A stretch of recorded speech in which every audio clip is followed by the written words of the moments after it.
வணக்கம். என் பெயர் தேஜஸ்ரீ. நான் அரசு பள்ளி ஆட்சி பக்கத்தில் 7ஆம் வகுப்பு படிக்கின்றேன். வீட்டின் வெளியேயும் உள்ளேயும் உள்ள கழிவுப் பொருட்களை மக்கும் குப்பை, மக்காத குப்பை என பிரிக்க வேண்டும். மக்கும் குப்பையான காய்கறி தோல், பழத்தோல், காய்ந்த இலைத்தடைகள் எல்லாம் குழி தோண்டி புதைக்க வேண்டும். அவை மக்கி உரமானவுடன் வீட்டில் உள்ள தாவரங்களுக்கு உரமாக இட வேண்டும். பிளாஸ்டிக் பயன்படுத்துவதை தவிர்க்க வேண்டும். பிளாஸ்டிக்கை எரிப்பதன் மூலம் வளிமண்டலம் மாசுபட்டு ஓசோன் அடுக்கு ஓட்டை இருந்து விடுகிறது. ஓசோன் அடுக்கு புற உதிர்கதிர்கள் பூமியை வந்தடைந்து தோல் புற்றுநோயையும் தடுக்கிறது. ஓசோன் அடுக்கு ஓட்டை விழுந்து விடுகிறது.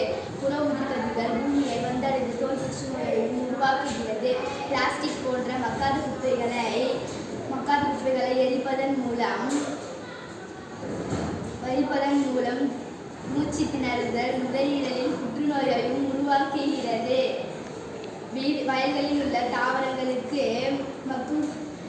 களைக்கொல்லி, பூச்சிக்கொல்லி பயன்படுத்தக்கூடாது. களைக்கொல்லிக்கு பதிலாக வேப்ப இலை, நொச்சி இலை இவைகளை பயன்படுத்த வேண்டும். இயற்கையை பாதுகாப்போம், மண் வளத்தை காப்போம், நீர்வளத்தை பாதுகாப்போம்,